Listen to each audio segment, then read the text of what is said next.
Bonjour à tous, aujourd'hui on se retrouve pour un bon vieux Dust No Dragon Ball Z.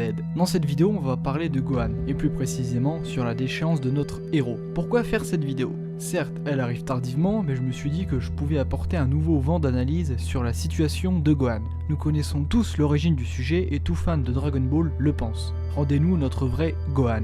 Effectivement, dès l'arc survie de l'univers, / tournoi du pouvoir, et avec le dernier en date, Moro, Gohan retrouva son niveau d'antan. Du moins, je l'espère. Mais vous allez voir qu'on va retrouver bientôt de nouveau la larve Gohan dans son survêt vert. Vous avez raison de me huer car moi aussi ça me fait chier. Sauf que je vais vous apporter une analyse de pourquoi Gohan était prédestiné à devenir un guerrier faible.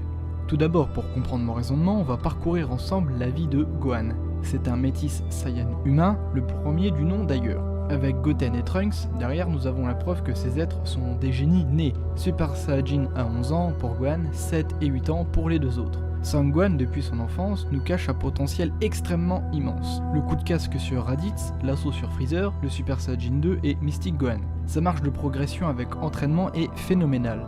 Lors de la saga des Saiyans, en un an d'entraînement, il dépasse le niveau de son père lors de son combat contre Raditz. L'arc Namek, le pauvre est vraiment à la traîne, mais il continue d'évoluer et dépasse une nouvelle fois le niveau de son père versus Vegeta. Pour l'arc Cell, il rentre dans la salle de l'esprit et du temps, 4000 fois moins fort que Goku et sans Super Saiyajin. Il en ressort plus fort que lui. Et grâce au Rodai Kaioshin, Gohan était devenu le guerrier Z le plus puissant, dépassant même son père qui avait atteint le Super Saiyajin 3. Même constat pour Trunks avec Vegeta et l'entraînement dans la salle de l'esprit et du temps. Les métis Saiyan terriens disposent d'un gros potentiel. Des entraînements intensifs sur le court terme font exploser leur potentiel. Mais autant de privilèges incomblent d'un gros défaut. Un manque d'activité entraîne une chute de niveau extrême, ainsi que le non-vieillissement des Saiyans purs.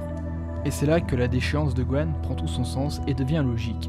Alors oui, le fait que Gohan veuille devenir un grand savant n'est pas valable, je suis d'accord. Scénaristiquement ça passe pas et au contraire le fait d'avoir une famille doit le motiver à les protéger, qui d'ailleurs de mémoire est le cas de sa remise en forme, sauf que ceci ne sera valable qu'en temps de guerre. Une fois la paix revenue, ça va être rebelote. Gohan au début de l'arc bout, selon Vegeta et je le crois sur parole, était moins fort que le Gohan contre Cell. 7 ans de paix sans entraînement et sans entretien physique, Gohan à 17 ans est moins fort que Gohan à 11 ans.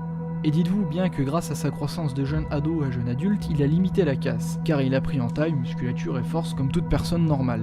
Les métis, bon la flemme de préciser humain Saiyan, vous savez que je parle pas du métis classique, disposent de facilité et d'un gros potentiel, mais ont un énorme point faible de régresser sans entretien. Les darons prennent plus de temps à évoluer mais peuvent rien faire pendant 20 ans et ne pas perdre en force.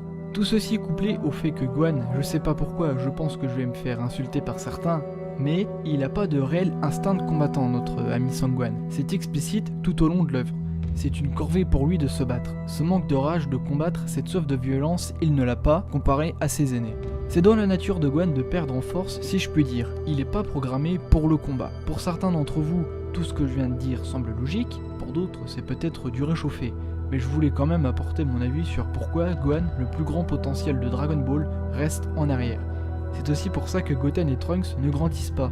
Ils devraient avoir 12 et 13 ans. On peut aussi rajouter Trunks de Dragon Ball Super qui en Super Saiyajin 2 doit avoir le level d'un Goku Super Saiyajin 3 de leur Kubu, qui est à la face contraire de Gohan, feignant et l'autre bosseur. Ça prouve bien qu'avec l'entraînement, les Saiyans métis explosent.